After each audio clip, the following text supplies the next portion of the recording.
Hello, leaders of the world. Welcome to Spread Love in Organizations, a podcast for purpose-driven healthcare leaders striving to make life better around the world by leading their teams with genuine care, servant leadership, and love. This episode is very special. In partnership with ESCP Business School, I'll be giving the mic to students, our leaders of tomorrow, to discuss with incredible healthcare executives about their journeys and leadership beliefs. Hello, we are Sara Boutros and Bushra Taha, specialized master's student at ESCP Business School in Paris, and we are thrilled to be joined by an outstanding, innovative leader, Marc De Garidel, CEO of CinCor Pharma, a biopharmaceutical company that develops therapies for patients with cardiovascular diseases and recently acquired by AstraZeneca. Marc is a graduate of École Spéciale des Travaux Publics, a leading French civil engineering school, and holds a master's degree from Thunderbird School of Global Management and an executive MBA from Harvard Business School.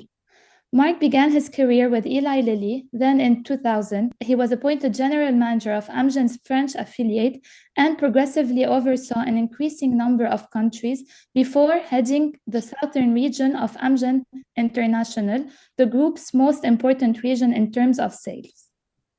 In 2010, Marc left Amgen to become the CEO of Ipsen, where he helped transform the company by focusing on research and development and expanding Ipsen's international presence. Under his leadership, Ipsen's market value increased significantly. Prior to joining CinCor, Marc served as CEO of Corvidia Therapeutics, a private Boston-based biotech company that was acquired by Novo Nordisk in August 2020. In addition to that, Marc has had an extensive nonprofit responsibility as VP of Europe Pharma Association for 3 years, as well as chairing the French Pharma Association G5 for 6 years. Marc is also a recipient of the French Legion of Honor. Thank you so much for joining us today, Marc. To start, we would like to know more about you. So can you share with us the story or the events in your past that influenced your decision to pursue your current career path? Well, thank you. Glad to be with all of you today. Well, it's hard to say what, when you start your career, you don't really exactly know where you're going to end. And if you had told me, 40 years ago that I would be a CEO of a number of biotech companies, I would have said you are dreaming. But I think fundamentally what drives an individual and me in particular around the pharma industry is the fact that it has some characteristics which I think are wonderful. One is, you develop drugs for patients, and knowing what you do can make a difference in the life of patients, of your family members or people is an absolutely incredible luck to do something for these people. So that's one. I think two, what's also fascinating about this industry, it's in the middle of a big evolution in science, where innovation is coming from obviously greater knowledge about how the human body functions, and it's a fantastic adventure to be part of projects where you are in touch with some of the leading doctors of the world in their specialty, and where again you're trying to develop new therapies for the benefit of patients. That's, I think, extremely unique intellectually to be part of that adventure. And I think the third dimension to me, which has also been very rewarding, is this is an industry which is really global. So you have to work in different countries. You have to diseases are not they are spread, they are widespread, they happen in every country. So having the taste for understanding different geographies, and certainly now see more and more the development of the pharmaceutical industry has been in the US with its innovation engine, is something that I always have been attracted, and that's why I did my MBA in the US, and why I enjoy being in different places of the world. So. Do you believe that everyone is suited to be a CEO? Is it true that the skills and traits necessary to be a successful executive can be learned, or are they something that a person is born with? Well, I think it's both. You have some characteristic, from for a CEO, you need a lot of energy. You need to withstand the storm, because it's not easy to deal with a lot of issues as you progress. So you need to be very resilient. So there are, I think, you need again to be very dynamic and because it's just the workload of doing things is pretty high. So I think these are things that obviously some people do have. They have good health, and unfortunately don't have good health. I think you also need to have the appetite, certainly at least in the biotech industry, to withstand the risk and to appreciate risk, to live under a lot of uncertainty, because you never know exactly what's going to happen to you, to the company. If a drug fails, everything can become very difficult. So I think that's the part where I would say the innate part of you and how you are born plays a role. But this being said, it's not obviously it's not enough. It's probably a necessary condition, but it's not enough. And I think part of the becoming a CEO is a learning as you go through. I think having a great mentor. I've been lucky in my career. I had always great bosses, and I would say that actually when you look for a job, that's probably, I think, to me, one of the most important things is make sure you respect the person that is going to hire you, and this person will help you grow and get better. So I would say the environment under which you operate, I think you need to have, certainly in the pharmaceutical industry, a constant appetite of learning, because again, science, technology are evolving very fast, and you need to be curious to try to understand what's going on. And certainly for me, probably even more because I was not medically trained, so you have to learn on the go to be credible in the field. So I think it's working in a big organization first, at least in my case, has been certainly helpful, because I've learned how to operate. I've seen mistakes being made. I've seen good things being made. But having a big boss, also someone who can help you grow, is essential. And then what I actually kind of I think I am a sort of not a very traditional person, because I started to work in big companies, and the more I progress in my career, the smaller it has become. But the more I have actually enjoyed doing this, and fundamentally, you need to like having an impact on things. I think you have to there are some people who like to follow. There are some people who like to try to not change the world. Is a big probably too ambitious, but at least trying to impact the few things you can do. So these are, I think, important for a CEO ultimately. Yeah. That's really impressive, and your answer actually makes the perfect transition to our next question. So, as a leader, you've been confronted with several challenges. Can you tell us about a time where you had to make a difficult decision, and how did you ensure that you made the right choice? It's I mean, certainly when you are in more executive positions, there are times where you have to decide which path to take, and you have also to try to convince others that this is the right path to go.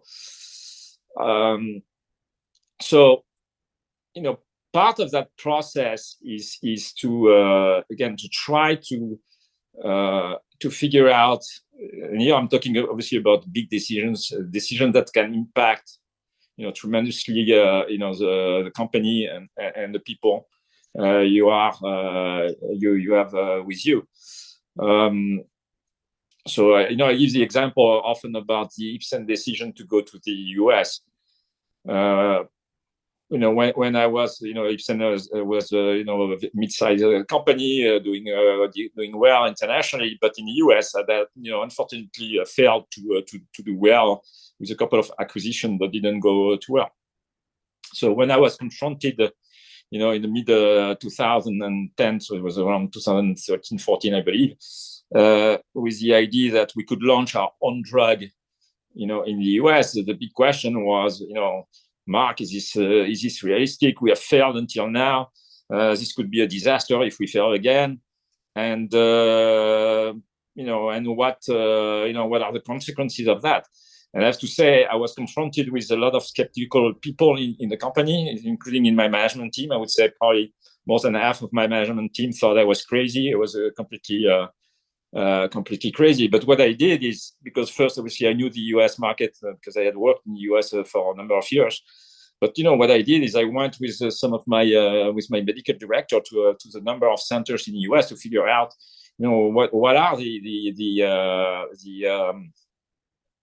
opportunities for a drug like ours. And even though we are, again, a tiny little company and we are going to compete against Novartis, which was obviously the big in oncology, the sort of a big player, I tried to figure out, do we have a chance to succeed? And, to cut a long story short, I convinced the board, I convinced, my management team, this was the right thing to do, but there were a lot of risk. And I knew that if I had not been successful, it would be, bad, obviously, for the employees, would be bad for me because I would be fired. But, at the end of the day, we did it. And, we became the market leader. We beat Novartis in the US. And that transformed ultimately Ipsen, from becoming truly a global company. So these are decisions that the big decision, as I say, you need to take time. You need to mull over them. You need to speak to a lot of people. You don't have always, the truth in yourself. So you need to consult a lot. But at the end of the day, as a leader, you have to, you have to go, and you have to live with the consequences of what you do. And sometimes it's good, sometimes you make some mistakes. I've made a number of mistakes in my career. In general, I try not to make ones, but it's part of the adventure. You can't succeed in doing again, having an impact, a real impact on certain things if you don't take some risk at some point. And that's, I think, for all of you, who are young and talented, you have to go, you have to try.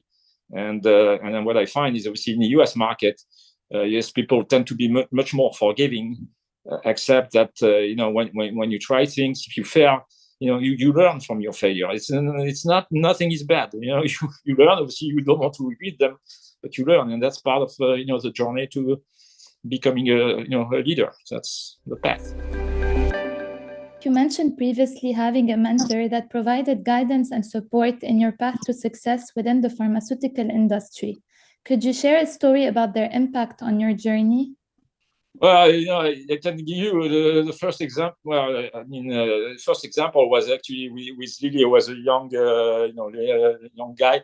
I was, sort of the pharmaceutical controller of the French subsidiary, and the head of Europe of Lilly came to do a business review, and my boss said, "Marc, you're going to present the budget presentation," and I said, "Oh," so I was a bit obviously stressed, so I prepared myself a lot for that, and then when I did the presentation to this head of Europe, I think I was able to answer all the questions, and I knew what was going on, and then the person was Sidney Terrell, who became actually ultimately the CEO of Lilly. So he helped me go relatively fast then at Lilly to my start, which was obviously a great foundation for ultimately my success later on at Amgen and so on. So these are this is just one example of someone who helped me navigate in my early career in terms of building the right foundation for ultimately success. Because if you go too fast, the danger, obviously when you are young, you want to do a lot of things, but in the pharmaceutical industry, it's still very complex. So you want to make sure that you learn the fundamentals gradually, so that again, when you are in a position of real responsibility, you don't make too many mistakes. We still have one more question before we jump to the next section. So what misconceptions do you think people have about the role of a CEO or executive? And how does your current job differ from your initial expectations? Well, probably, the things that I think the biggest change when you get to a CEO job compared to where you were before. Before you were, running a division, or you were running something, but you were reporting to the CEO. And when you become the CEO, you're the CEO. So as Ronald Reagan said, the buck stop here. So that's, ultimately you're responsible. But what I think I fully, underestimated is the fact that even if you're a CEO, you're not the boss, because you have always a boss. And the boss is actually your board of director. And what you have to do is to work actually extensively with the board to make sure that, the things you are doing, the success, the failures, the things, you are with your board, you exchange, you learn from them, but you are very aligned with them in terms of the direction of the company. And that's, I think that's that was to me a big surprise, because I thought I spent a lot of time with the board, much more than I would have anticipated just running the operation. So now I would like to jump to another section. I will give you one word and want to get your reaction. The first one is innovation. Well, that's a wonderful part of what we do in the pharmaceutical industry. The human body is extremely complex. There are unfortunately still a lot of diseases that need to be treated, and innovation is a way to try to find solutions for the patient. So, innovation is accelerating, at a tremendous pace, and being part of the process is wonderful. But again, you need to have you need to be ready to accept the failures that are associated, since especially in the industry, as you know. Among 10,000 drugs that are discovered in early stage, only one makes it to the market. So it's also a very difficult, selective process, innovation. All right. The second word is leadership. Well, I think, leadership, there are different ways to be a leader, and I think there are different distinctions. I think especially when you grow in your career, you're taught to be especially in the early days, to be very strong technically and to be great technician. But I think as you grow, so you're essentially a manager. And I think the difference between a leader and a manager is that over time, you're not going to do so many things yourself. You have to the work needs to be done through your team.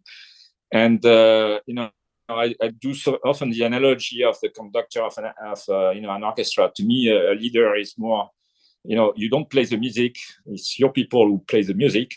But what you do is you know when the music is kind of going wrong, and you know how to orchestrate the different players, musicians, so that it rings. It sounds great, and it's very difficult.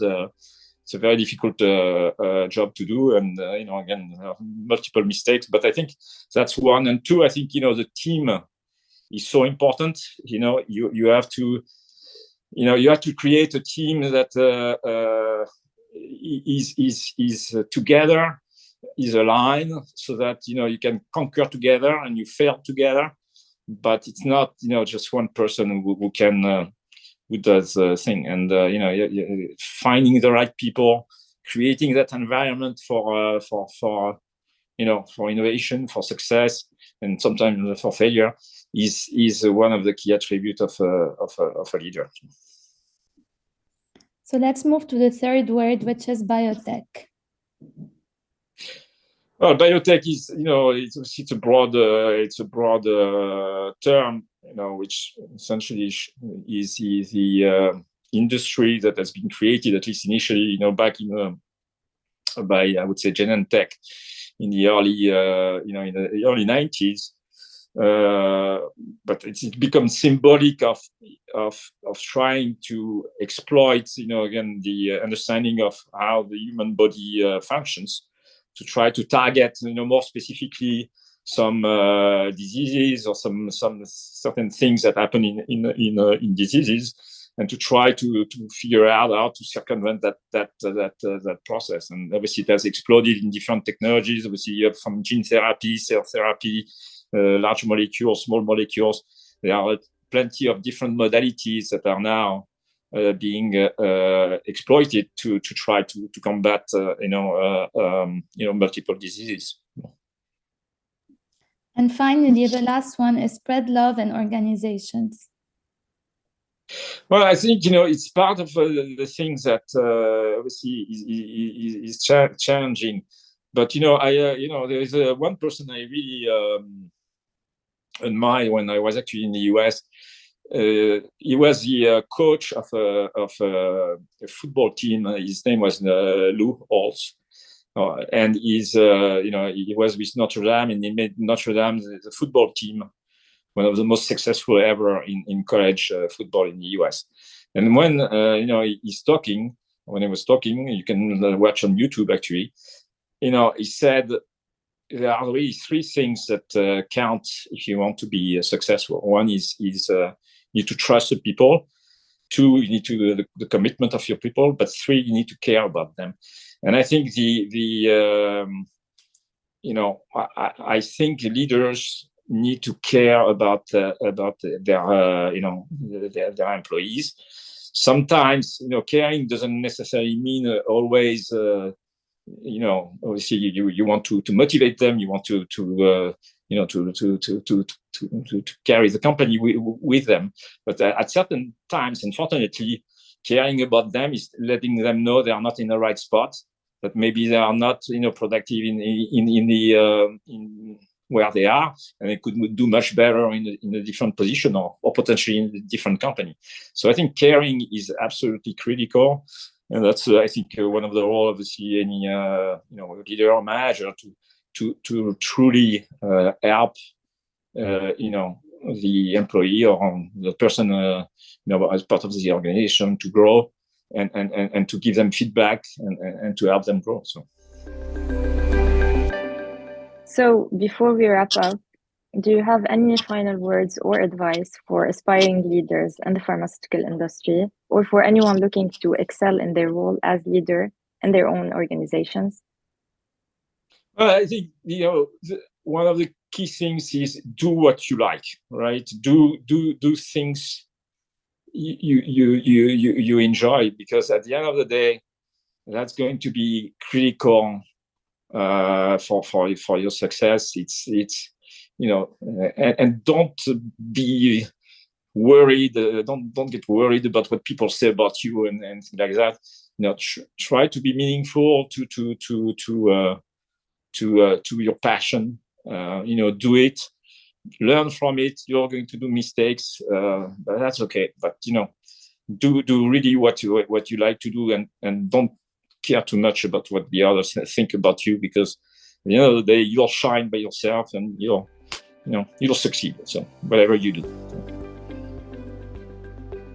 Thank you so much, Marc, again for your time and for this inspiring discussion. You're welcome. Thank you so much.